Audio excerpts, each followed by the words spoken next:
Emma choisit de se faire souvent plaisir dans des restaurants coûteux tandis que Liam aime cuisiner à la maison et s'offre un repas au restaurant. Parfois, au fil du temps, les dépenses alimentaires extravagantes d'Emma commencent à s'accumuler, ce qui affecte sa capacité à économiser de l'argent. L'équilibre de Liam entre les repas cuisinés à la maison et les repas occasionnels au restaurant s'avère financièrement plus prudent et plus sain. Les experts financiers insistent souvent sur l'importance de la budgétisation et des dépenses conscientes. Comme le dit Suze Orman, gourou des finances personnelles, ce n'est pas parce que vous pouvez vous le permettre que vous devez l'acheter. Ce principe est particulièrement pertinent lorsqu'il s'agit de gérer les dépenses alimentaires. Essentiellement, cette erreur qui fait de vous une classe moyenne pauvre, dans laquelle aucune banque ne peut vous sauver, est les dépenses incontrôlées pour manger au restaurant. En équilibrant la joie d'être un passionné de cuisine avec l'aspect pratique des repas cuisinés à la maison, vous pouvez maintenir à la fois votre santé financière et votre bien-être physique. Laissant de côté l'importance de diversifier les sources de revenus d'un ménage, nous abordons maintenant une autre question cruciale, qui porte sur les pièges des dépenses excessives en éducation, un sujet particulièrement pertinent pour les familles de la classe moyenne.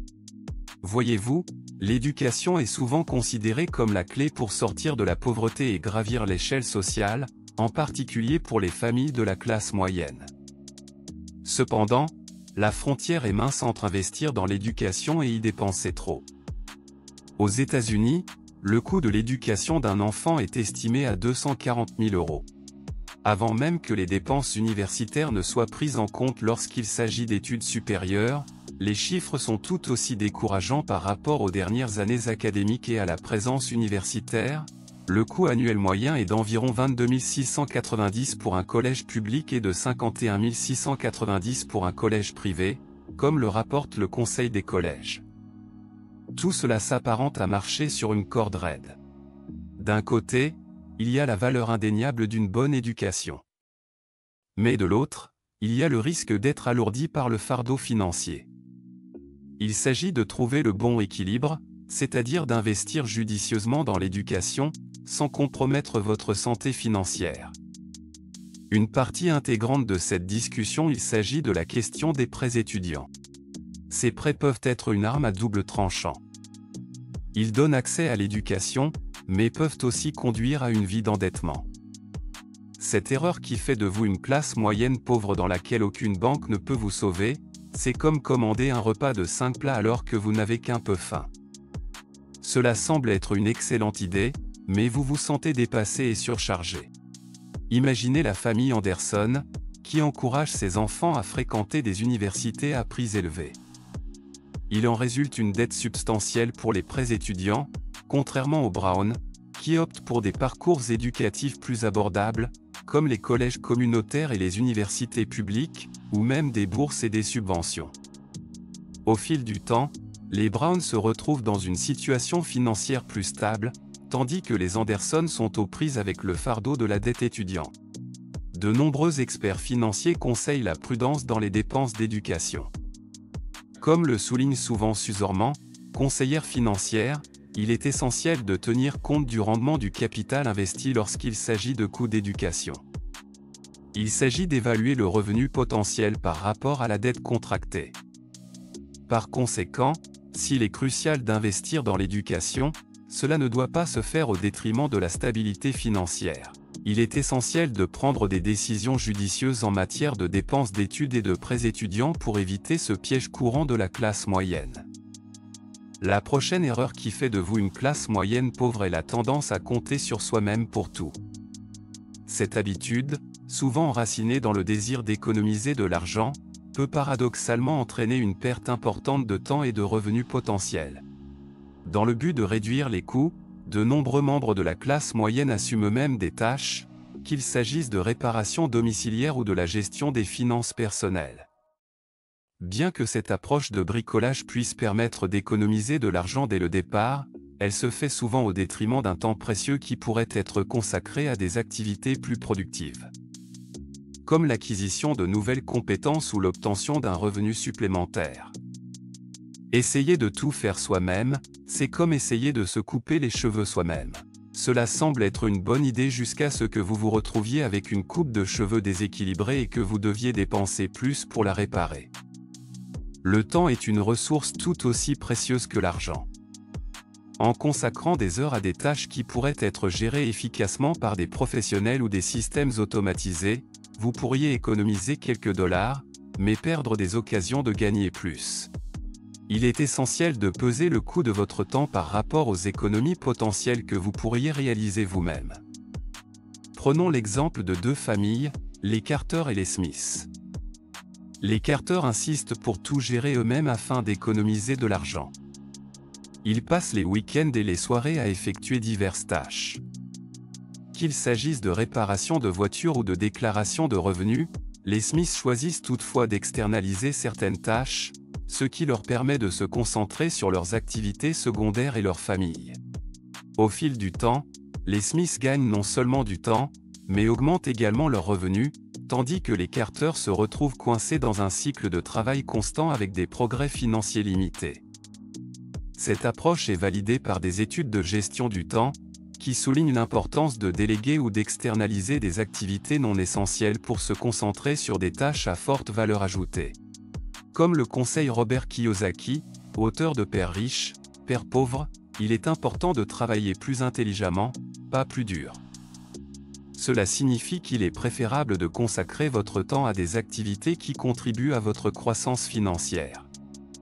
Plutôt que d'essayer d'économiser chaque centime en faisant tout vous-même, ces erreurs sont celles qui font de vous une classe moyenne pauvre dans laquelle aucune banque ne peut vous empêcher d'essayer d'être un touche-à-tout et de ne rien maîtriser. La clé pour surmonter cette erreur est de reconnaître la valeur de votre temps et d'équilibrer les projets de bricolage et de bricolage à moindre coût, faites-le vous-même, avec des possibilités d'apprentissage et de revenus.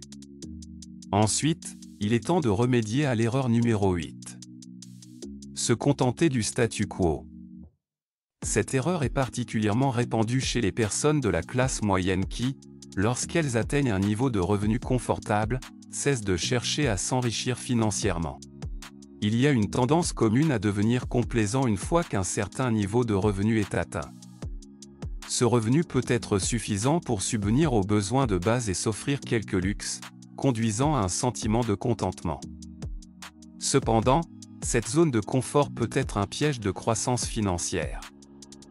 C'est comme si vous atteigniez une aire de repos lors d'une randonnée et que vous décidiez que c'est suffisant, même si le sommet se trouve juste un peu plus haut sur le chemin. Se contenter du statu quo sur le plan financier, c'est comme utiliser un téléphone à clapet à l'ère des smartphones. Cela fonctionne, bien sûr, mais pensez à toutes les fonctionnalités et opportunités que vous manquez. Lorsque les individus cessent d'explorer des moyens d'accroître leur potentiel de revenus, ils limitent leur croissance financière. Il est essentiel de reconnaître que la satisfaction des besoins actuels ne signifie pas que les besoins ou les opportunités futures sont également garantis. Le paysage économique est en constante évolution, et ce qui suffit aujourd'hui ne suffira peut-être plus demain. Pour comprendre cette erreur qui fait de vous une classe moyenne pauvre dans laquelle aucune banque ne peut vous sauver, considérons deux familles, les Thompson et les Green. Les Thompson, après avoir atteint un revenu confortable, décident de ne pas poursuivre d'autres sources de revenus. Ils sont satisfaits de leur mode de vie actuel et ne voient pas la nécessité d'en demander plus. Les Verts, cependant, cherchent continuellement des occasions d'augmenter leurs revenus. Que ce soit par le biais d'investissements, d'activités secondaires ou d'avancement de carrière. Au fil du temps, les Verts améliorent non seulement leur niveau de vie, mais construisent également un filet de sécurité financière plus solide.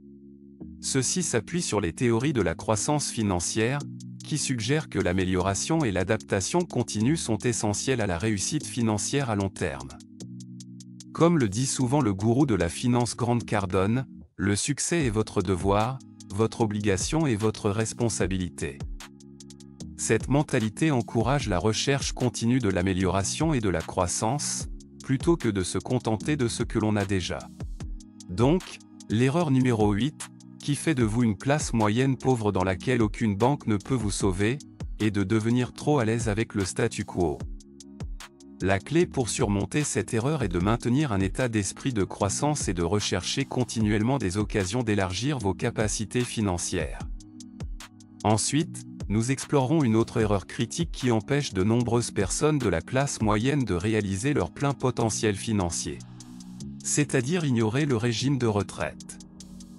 Cette erreur découle souvent d'une idée fausse au sujet de la retraite et de la dépendance à l'égard des pensions ou d'autres sources de retraite traditionnelles. La planification de la retraite ne se limite pas à attendre qu'une rente entre en vigueur. Il s'agit de créer un revenu durable et passif qui peut vous soutenir lorsque vous ne travaillez plus. Compter uniquement sur une rente, c'est comme mettre tous ses œufs dans le même panier. C'est risqué et cela pourrait ne pas suffire à maintenir votre niveau de vie. Planifier sa retraite sans plan de revenus diversifié, c'est comme partir pour un long voyage en voiture avec une seule chanson sur votre liste de lecture. C'est peut-être bien au début, mais vous regretterez d'avoir plus de variété plus tard. Un plan de retraite bien équilibré implique plusieurs flux de revenus passifs. Il peut s'agir d'investissements dans des actions, de l'immobilier ou même du démarrage d'une entreprise secondaire qui peut vous procurer un revenu dans vos dernières années. Il s'agit de se constituer un coussin financier qui vous permet de profiter confortablement de votre retraite sans vous soucier constamment de l'argent. Imaginez deux individus, Gary et Linda. Gary pense que sa rente sera suffisante pour la retraite et n'explore pas d'autres options de placement. Linda, quant à elle, diversifie son plan de retraite avec une combinaison de placements, y compris une petite entreprise en ligne. À la retraite, Linda profite d'un style de vie confortable avec de multiples sources de revenus, tandis que Gary trouve sa pension insuffisante et a du mal à joindre les deux bouts. Ce scénario est loin d'être fictif. Un rapport de l'Employee Benefit Research Institute souligne que de nombreux retraités estiment que leurs prestations de retraite et de sécurité sociale sont insuffisantes pour leurs besoins. Soulignant l'importance d'une planification de retraite supplémentaire, comme le dit l'experte en finances personnelles Suze Orman, une grande partie de la liberté financière consiste à avoir l'esprit tranquille par rapport aux éventualités de la vie. Un plan de retraite complet est crucial pour atteindre cette liberté et cette sécurité. Nous arrivons à l'erreur numéro 10, la croyance qu'un salaire plus élevé est la seule clé de la liberté financière. Cette idée fausse est courante parmi ceux qui aspirent à améliorer leur situation financière. S'appuyer uniquement sur un salaire plus élevé pour assurer sa sécurité financière revient à essayer de remplir un seau percé. Peu importe la quantité d'eau ou d'argent que vous versez, cela ne sera jamais suffisant si vous ne bouchez pas la fuite. Un salaire élevé, bien qu'avantageux, ne se traduit pas automatiquement par la liberté financière. Le cœur du problème réside dans la manière dont vous gérez et diversifiez vos revenus, pas seulement dans leur montant. Penser qu'un salaire plus élevé résoudra tous vos problèmes financiers revient à supposer qu'avoir une voiture de sport vous rendra automatiquement un excellent conducteur. Ce n'est pas seulement la voiture, mais aussi la façon dont vous la conduisez. Les revenus passifs sont un élément crucial de la sécurité financière. C'est l'équivalent financier d'avoir un jardin qui continue de produire des fruits, que vous y travaillez activement ou non. Cela peut provenir d'investissements, de biens locatifs, de redevances ou de toute entreprise fournissant des revenus sans nécessiter votre implication active constante. Dans cet exemple, nous avons deux individus, Olivia et Jacques. Les deux gagnent des salaires élevés, mais Olivia investit une partie de ses revenus dans la création de flux de revenus passifs. Jacques, cependant, compte uniquement sur son salaire et dépense la majeure partie pour des gratifications immédiates. Des années plus tard, Olivia profite d'une stabilité financière et de la liberté de faire des choix de vie sans contrainte monétaire. Tandis que Jacques, malgré son salaire élevé, se retrouve à vivre d'un chèque de paie à l'autre. La réalité est qu'un salaire élevé ne protège pas contre les urgences financières ni n'assure une richesse à long terme. Une étude de la Réserve fédérale a révélé que même les personnes à revenus élevés peuvent vivre d'un chèque de paie à l'autre, soulignant la nécessité d'une approche plus holistique de la planification financière. Robert Kiyosaki souligne souvent que les riches se concentrent sur la construction d'actifs, pas simplement sur l'augmentation des revenus. Cette philosophie est essentielle pour atteindre une véritable liberté financière. Ainsi, l'erreur numéro 10 qui fait de vous une personne de la classe moyenne pauvre, qu'aucune banque ne peut sauver, est la croyance qu'un salaire plus élevé seul conduira à la liberté financière.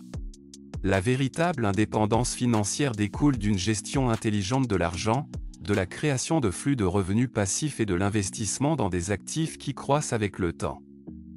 Et c'est tout pour la vidéo d'aujourd'hui. Le but de cette vidéo est de vous informer sur divers aspects de l'investissement et non de vous donner des conseils d'investissement spécifiques. L'investissement comporte des risques et des incertitudes, et vous devriez toujours faire vos propres recherches et consulter des professionnels qualifiés avant de prendre des décisions financières. Cependant, les performances passées ne garantissent pas les résultats futurs, et vous devriez toujours considérer le risque des investissements avant de mettre votre argent en jeu. Si vous trouvez cette vidéo utile, je vous recommande de regarder ma prochaine vidéo. N'oubliez pas de liker, partager et vous abonner à notre chaîne. N'hésitez pas non plus à laisser votre commentaire ci-dessous. Je vous remercie de votre soutien et j'espère vous voir dans ma prochaine vidéo.